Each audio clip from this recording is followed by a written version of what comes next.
Dear learners, in this lesson, we learn about fundamental rights and fundamental duties.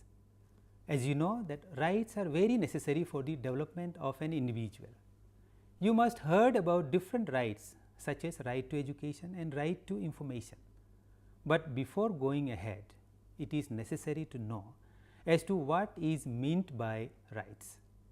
Many political thinkers feel that rights are the justified and valid claims of an individual.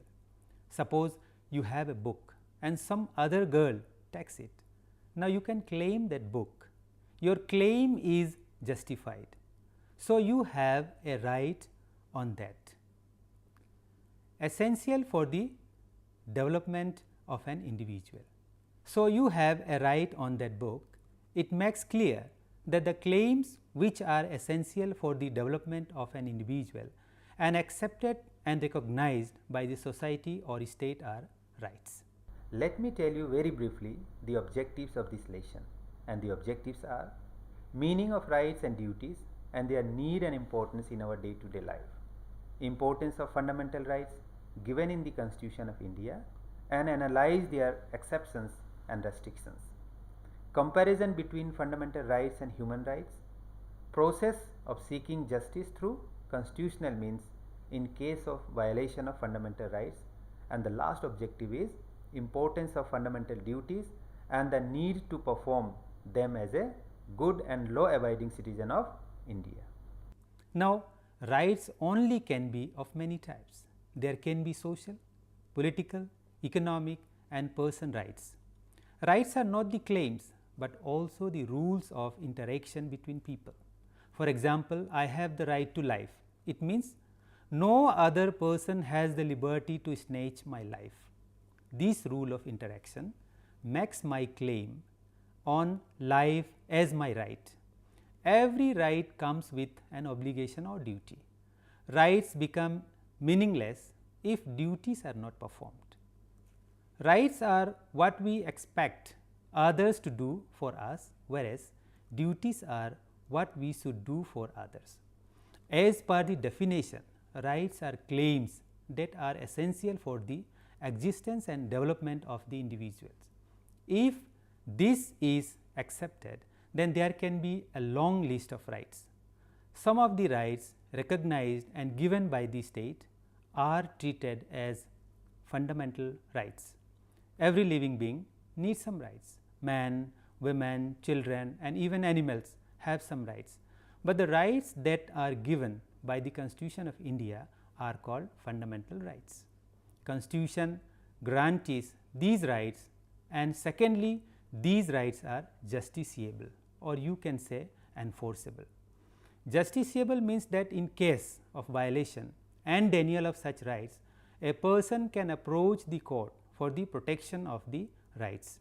In India, fundamental rights cannot be violated even by the government. If any agency of the government violates any fundamental rights or frames any new laws which curtails or encroaches upon the fundamental rights, then the Supreme Court can declare that right as null and void. The Constitution of India guarantees 6 fundamental rights to each and every citizen of India, and these rights are right to equality, right to freedom, right against exploitation, right to freedom of religion, cultural and educational rights, right to constitutional remedies. These rights are universal in nature. The Constitution of India provides for some exceptions and restrictions. No rights can be limitless.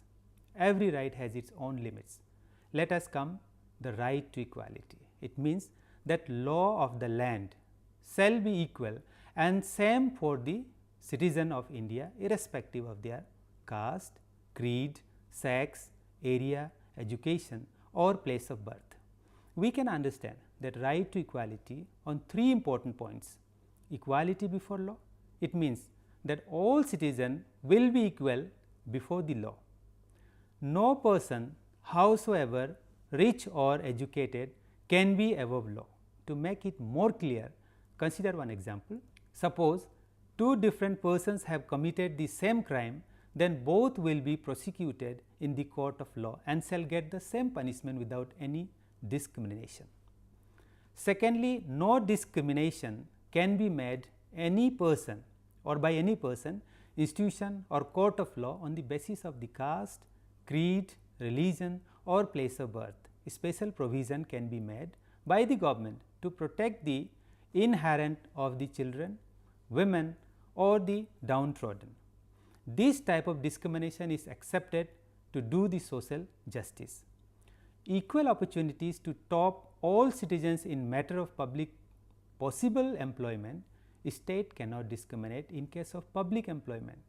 Every citizen should have equal opportunity, merit and qualification shall be essential basis for the employment, otherwise people have the desired and declared qualification can apply and seek the employment. Even here state makes a special provision for the reservation granted by the government for the scheduled caste, scheduled tribes and other backward castes. Now, we will learn about the evolution of untouchability. In that, under article or under right to equality, the practice of untouchability in any form has been made punishable under the law. Of millions of people, or to be said, this provision is an effort to raise the state of millions of people who had been looked down upon and kept at a distance. Why should there be a gap between two individuals just on the basis of the birth or caste? Right to equality is to end this injustice and discrimination. Similarly, all the British titles like Sir, before it was like knighthood or Rai Bahadur, have been abolished, because these titles were given to create distinction of the artificial nature. Again, it is an effort to create equality. However, the President of India can confer awards for the meritorious service to the nation in different fields. There is difference between titles and awards. Titles were being given on the basis of loyalty and service to the British government, whereas their awards are given for service to the nation. Second fundamental rights is the right to freedom. Constitution of India grants this right to all the citizens of India, and these rights come under article 19 to 22. Under this right, 6 fundamental or 6 freedom have been granted, and these are freedom of speech and expression, freedom of assemble peacefully and without arms, freedom to form associations and unions, freedom to move freely throughout the territory of India, freedom to reside and settle in any parts of India, freedom to practice any professions or to carry on any occupation, trade or business. These freedoms are very essential for the success of democracy and to create an environment of equality. But again, reasonable restrictions have been allowed to states so that these freedoms should not be misused. Everyone is free to speak and express his or her opinion, but cannot cross the limit in the interest of the sovereignty, integrity and security of the India. Even one is not allowed to attack the dignity and respect of the others. Even the right to assemble peacefully and without arms may be restricted if government feels that the assembled crowd may get out of control and can be violated or violent, then this freedom may be curtailed. Similarly, right to form the unions and association may not be given if felt that it may lead to social disharmony or disorder.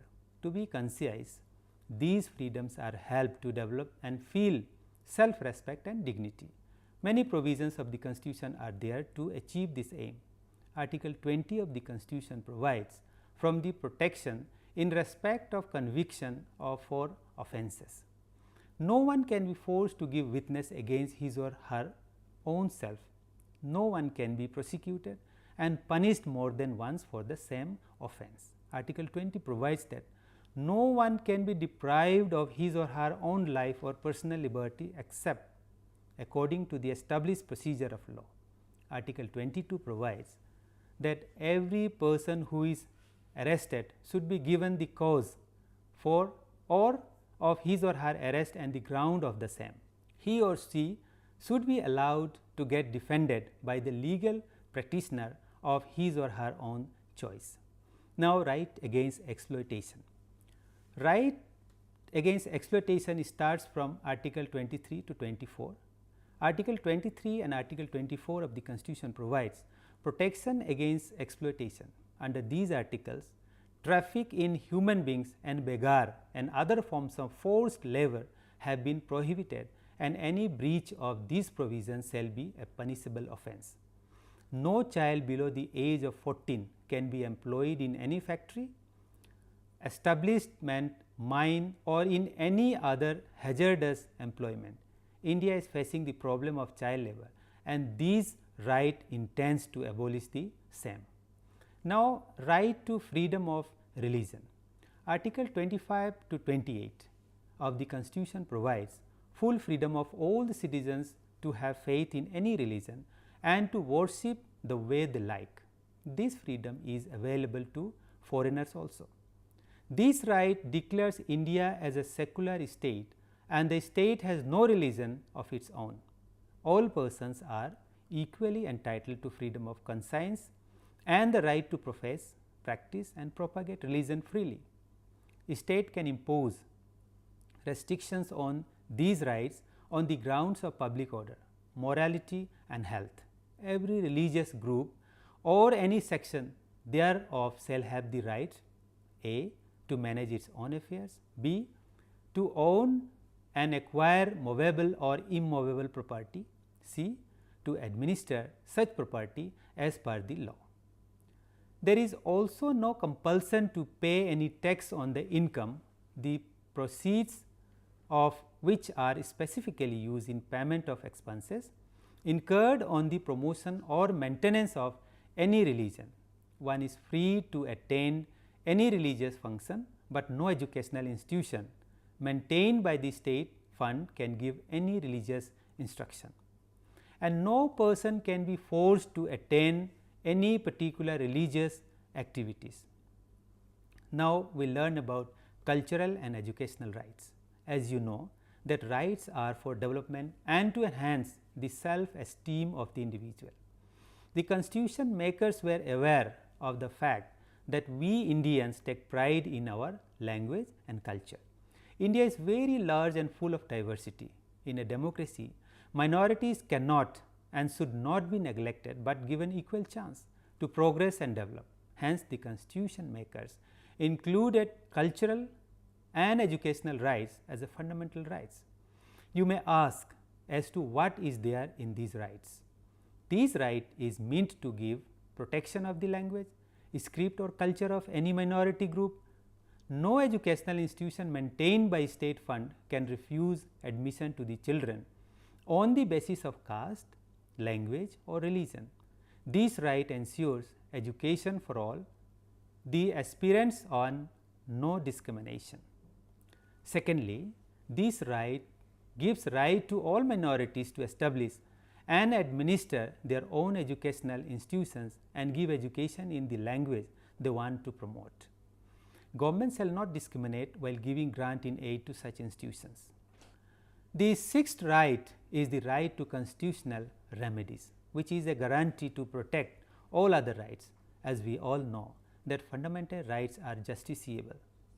So, if any one of the fundamental rights is violated or denied, then the right to constitutional remedies comes to our help, and these rights provides legal remedies for the protection of fundamental rights. Under Article 32 of the Constitution, Supreme Court and High Court can issue writs to safeguards and protect the fundamental rights of the individual. You must be aware that for any offence or crime, we can start and complain with the subordinate courts, and afterwards can appeal to go to High Court and then to Supreme Court. But in case of denial or violation of fundamental rights, one can directly approach to the High Court or Supreme Court. This right has rightly been said as the heart and soul of the Constitution. In nut and shell, we can revise that our Constitution has given us 6 fundamental rights, that is right to equality, right to freedom, right against exploitation, right to freedom of religion, educational and cultural rights, and right to constitutional remedies. But in the recent years, some new rights have been added under these 6 rights. A new right to education has been added in the right to freedom. as per directive principles of state policy and also on the basis of long standing demand, the education for all the children in the age group of 16 to 14 years has been made free and compulsory. It means that every child between the age of 6 to 14 years can get admission in a school. No fee shall be charged and all the educational needs will be provided by the government. It intended or it indeed is a great step towards elimination of illiteracy. Now, it has become the right of every child to get free education. Every democratic country ensures some rights for the population to facilitate their well-being, security and development. Even United Nations Organization UNO has adopted several types of rights and enshrined those in the Universal Declaration of Human Rights in 1948. These rights are for every human being. It means that the citizen of a country get rights as per provision of the constitution of the country, but human rights are for every human being at all the places. We can count some of these human rights: equality before law, freedom from discrimination, freedom of movement, right to life and personal security, freedom of thought, right to education, right to marriage and family, freedom of religion, right to peaceful assembly and freedom to participate in the cultural life of the community.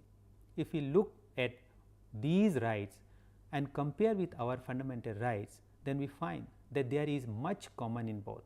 Most of the human rights have found place in the fundamental rights. A few of the human rights have found place in the directive principles of the state policy. The Government of India has founded National Human Rights Commission in 1993 to guarantee that everyone in India also enjoy the human rights. So, dear learners, it is very correct that these rights are essential for the development and to give us the respect. But do you think that only rights can make a country peaceful and secure? I feel that right cannot be absolute. No right can cross the limits. We cannot enjoy our rights unless we allow others to enjoy their rights. In other words, it can be said that our rights end at where the rights of others start. So, every citizen should take care of the rights of the others. Every society expects its members to do something in return for every right. All the activities that are expected to the society and the government to enjoy the right are called duties. Rights and duties are the two sides of the same coin. Without duties, rights can lead to indiscipline and anarchy. If we have the right to speech, other has the right to peace and security. No one can should and disturb the neighbors without any logical reason. If we are to enjoy the rights of selves, we should respect and related rights of the others also. Some important and essential duties have been included in the Constitution of India, and these duties have been included in 1976 through the 42nd constitutional amendments. However, these duties are not justiciable and there is no punishment for non-performance of these duties, but these duties are very important and cannot be neglected. Let us see the fundamental duties as included in our Constitution. 1. To abide by the Constitution of India and respect its ideals and institutions, the national flag and national anthem. 2nd, they cherish and follow the noble ideals which inspired our national struggle for freedom. 3. To uphold and protect the sovereignty, unity and integrity of India. 4th one is to defend the country and render national service when called upon to do so. 5th one is to promote harmony and the spirit of brotherhood amongst all the people of India and to renounce the practice derogatory to the dignity of women. Another one is to value and preserve the rich heritage of our composite culture. 7th one is to protect and improve the natural environments including forest, lake, rivers and wildlife. Eighth one is to develop the scientific temper, humanism and spirit of inquiry and reform. Ninth one is to safeguard public property and not to use violence, and tenth one is to serve towards excellence in all spheres of individual and collective activity. Under right to education, a new duty also been added which says a parent or a guardian has to provide opportunity to education to his or her child between the age of 6 to 14. So, learners, this duty expected to be performed by everyone should obey and practice the same or mentioned in the constitution. There are many duties which also are to be performed. It is our duty to follow rules of the state. It is required our duty to be kind, judicious and cooperation in our behavior. Although no punishment has been fixed for our performance of these duties, but still this cannot be neglected. In the end, we should understand that without performing duties, we cannot enjoy our rights. Every responsible and faithful citizen observes his or her duty and automatically gets the chance to enjoy his or her rights.